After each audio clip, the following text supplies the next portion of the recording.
Some of these points, you may do most of these points. Some of these points are going to seem very basic to you. The very first thing I would do if I bought your business, you sold it to me, I walk in and I meet the team, I'd bring everybody together to have what I call a come to Jesus moment. Number two, talk about the money.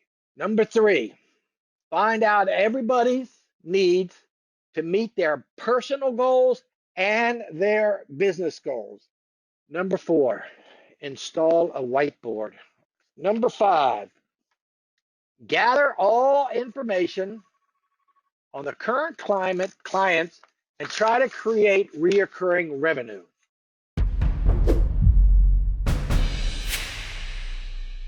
I would create a kick-ass, which means useful and relevant, website with a call to action. Now, a lot of us are starting to do this whole send me a picture and let me quote over the computer, and that's how I get 90% of all my work now. I don't even go anywhere anymore. I don't drive out to, I might see, I don't know, I might go to on 6 consultations a year now. I used to go on 75 a year. Literally, I went from 5 years ago, I saw 75 people. Because I know I can track my consultation of $7,500 at $100 each. That's 75 people I went out to see who told me no, by the way. Now I go see 5 or 6 a year because the rest I do over the computer. Derek. Steve, when I remember seeing you, and I believe this might have been the first time I saw you at the mothership, and you were putting you had a spreadsheet or some sort of it's on the screen, you had your consultation fees, and I'll never forget seeing what you got paid in consulting, which I was blown away. It's like, son of a, this dude is killing it in consulting. And then only later to find out that's not what we want to do because we're not consultants and we're not a consulting firm. But I just remember being enamored by like, damn, I've been running around here for free. At least he's getting some money at this stuff. And now it's transitioned to we're wanting to pick up deposit checks. But I remember that vividly, seeing that screen of like, this guy's charging people and getting paid. This is crazy. So there is many layers to the mind. And I know this is crazy sounding, but when it comes to the business mentality, there's one, let me run around for free and just to relieve guilt. Because I feel like, oh, I'm working, honey. I'm out there running around trying to generate jack shit, but I'm trying to generate something, right? So it's guilt. Then all of a sudden you start charging $100 a pop. So maybe you generate $7,500 in a year and you're happy. Woohoo! Honey, I just went out, came back 4 hours later. I made $100. That's $25 an hour just driving around. Life is great. Well, now what I do, I charge $500. I charge people $500 to go see them because I'm trying to use this as a deterrent. I don't want to go out there, but for one thing, I seriously do not want to go talk to anybody about build upon. I want to go out there, collect a deposit check. And I tell them that over the phone, and that's why I charge $500. If I get out of this year, 2019, and most of you, I got 67 on the call, because half of you don't really know me, you're going to think I'm a liar. Because if I can get out of this year with always collecting a deposit check, that will be 3 years in a row of 100% of the time walking out of that backyard with a deposit check, not a check for $500, a deposit check in my hand. Now, this is what I'm telling you, there's different levels. At first, you're thinking, woohoo, I get to charge $500, $100 to go out and see someone. And then a few years later, you grow and go, my worst nightmare now. My worst nightmare is that I get paid $500 for that same thing. Now, what used to be my ceiling is now my floor, or even worse. I mean, you know how I'm going to feel if I go out one more time this year and I collect a $500 check and it blows my 3 year streak? It's going to be the worst thing that ever happened to me in business. And it's just funny how it flips around. But that's what I'm trying to get some of you folks to start thinking on a more elevated business level. So here's a crazy one. This is going to, I don't know, I'll just piss half of you off. I'm just telling you right now, half of you are going to be pissed off with what I'm about to tell you. Many, many years ago, 30 years ago, maybe, I'm in a hot tub with my father-in-law. And I was in my pool business days and I was making killer money. And he was talking to me. And we're in a hot tub. And this is probably in the 90s, somewhere, 1990 even. He goes, Steve, I can't believe how much money you're making, man. I remember when you first started, in that piece of van you're driving around. And do you see this going on forever, Steve? Like, like, what do you see as the worst that you'll ever make in a year? What do you?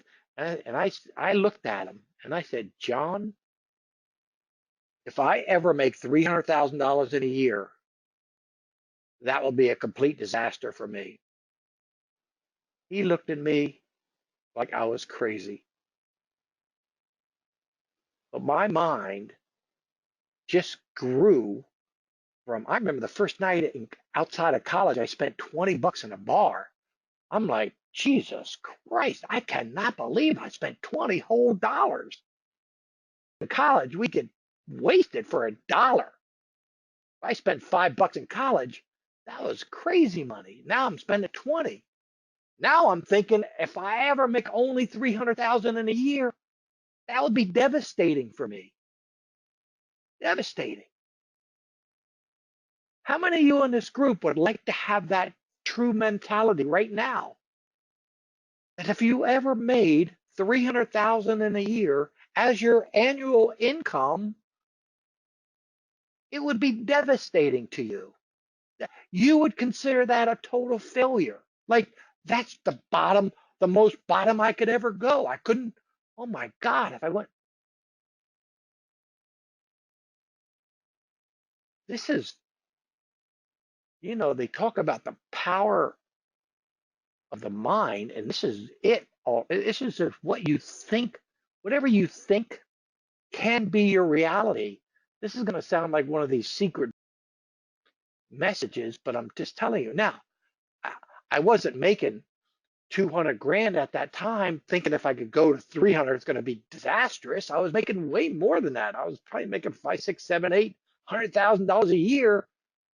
So to go way backwards is one thing, but all I'm saying is, as you do the basic business, your fundamentals, if you get your fundamentals right, and then you grow, the money will follow you. Trust me, the money, and then your mentality grows and your mindset matures, and then you start thinking crazy things like, oh my God, if I ever go back to making 100 grand a year, that's going to be the breadline for me and my family. So one year, 100 grand is like your nirvana. I can't believe I finally made 100 grand. You're so happy. Then the next thing you know, if you make 100 grand, you want to jump off the building because you felt like you just lost it all. So we all grow. In fact, that's all entrepreneurship is. It's a freaking self-improvement program that if you get it right, there's a hell of a pay package at the end of it. Do you understand that your earning potential is unlimited? Yes or no? Your earning potential, if you're the business owner particularly, or if you're tied directly to profits in your company, your earning power is limitless. You understand that. And if it is limited, it's only because you're putting the limitations on you. This website thing, and I have to give all the credit to my son Logan. I mean, he just dove into this, learned it all out, learned out how to make it work. But I had a crappy website. Hell, I think I've had in 18 years 5 or 6 different websites, and we finally got one now.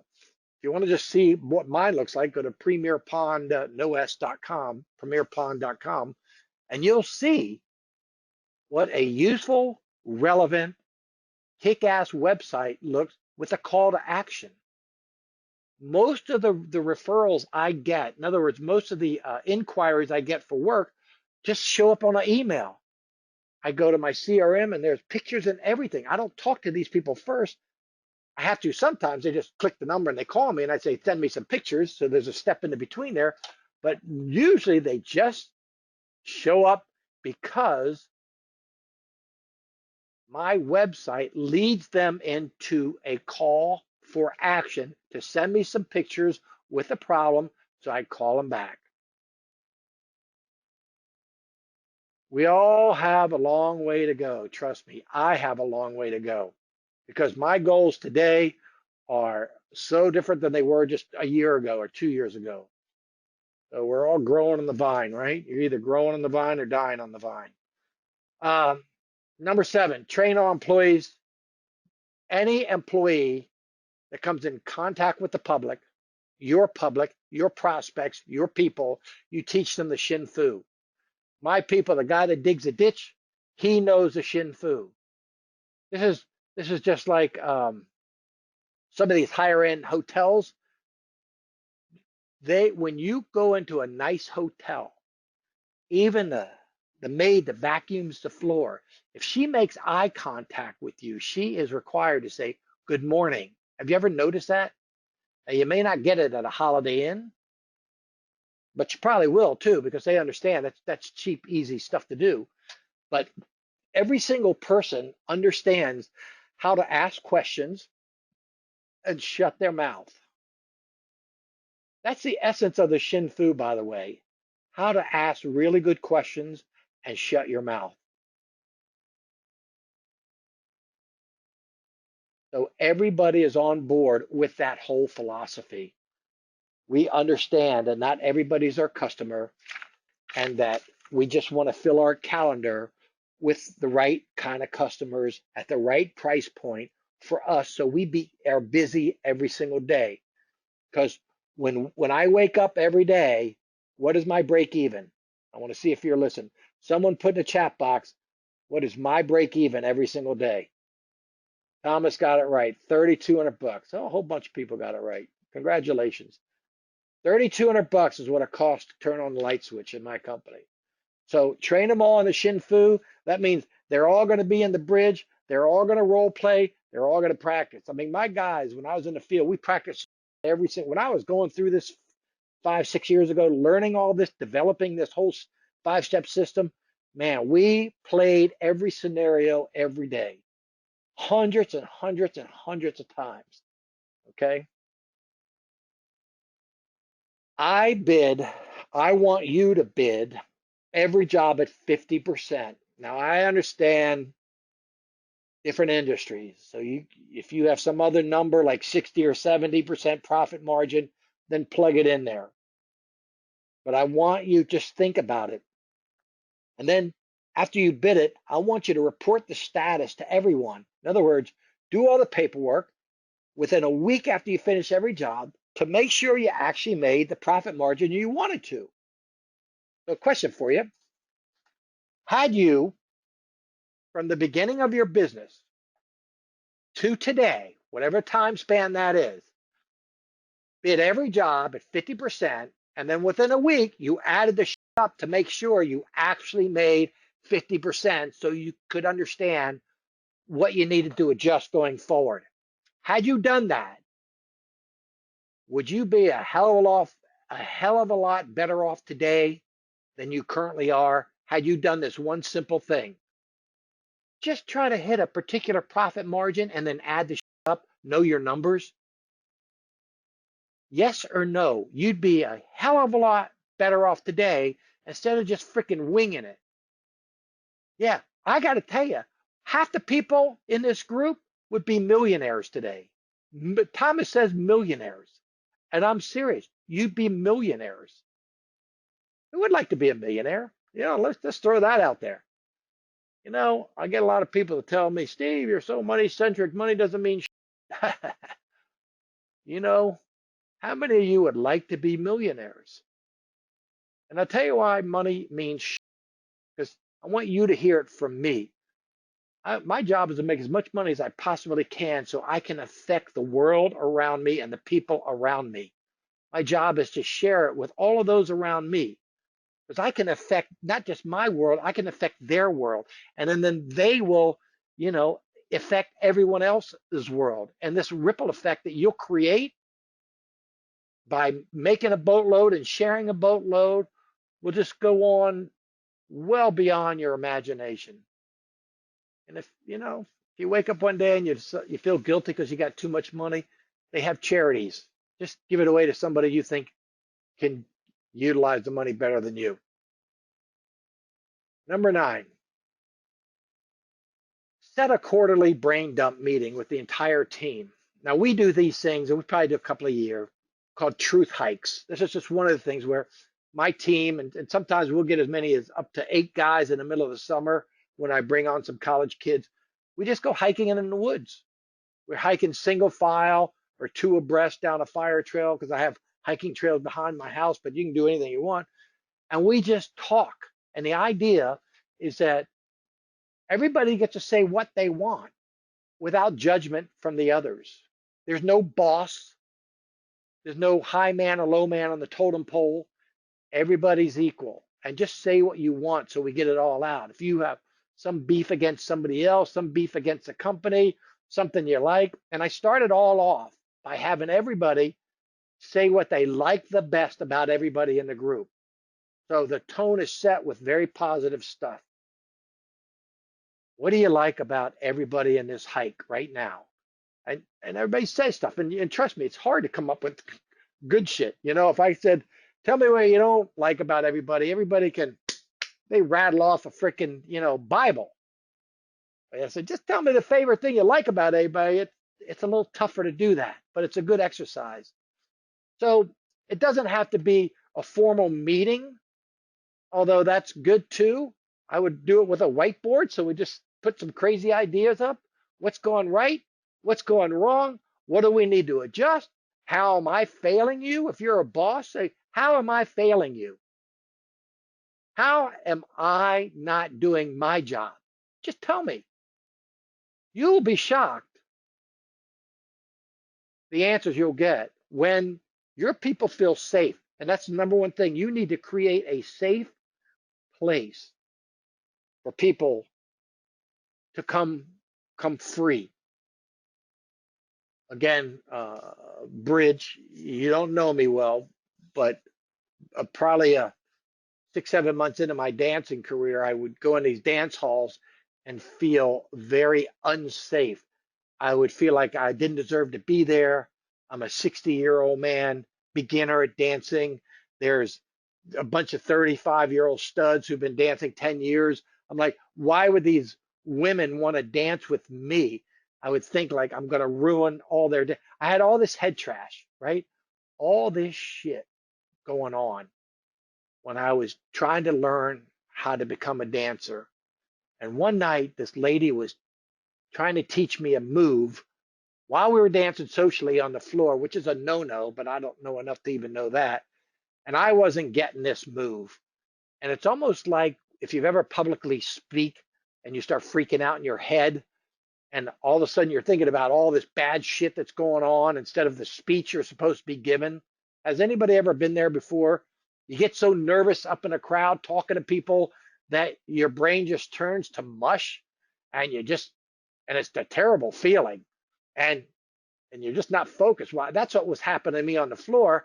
I was getting more and more frustrated, and I was just freaking out. And I'm really thinking, oh, this poor woman's trying to teach me this move, and I'm such a dope. I can't figure it out. And finally, she stops, and she just looks at me in the middle of a dance floor. She goes, I just want to stop. Right now, I just want to stop.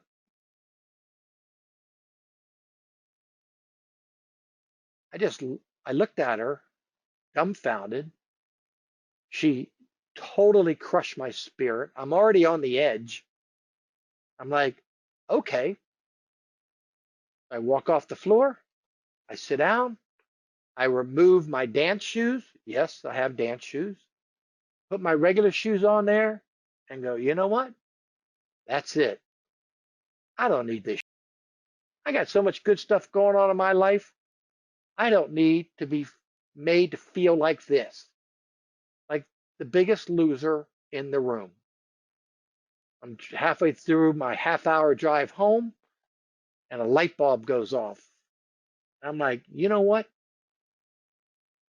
I do not feel safe in that room. And when someone calls me out like that, it pushed me over the edge. I bet in the CSA, the mastermind group, I bet there's people in there that also feel unsafe. Maybe the guy's only doing $200,000, $300,000 a year, feel intimidated by the guys doing 2 million a year.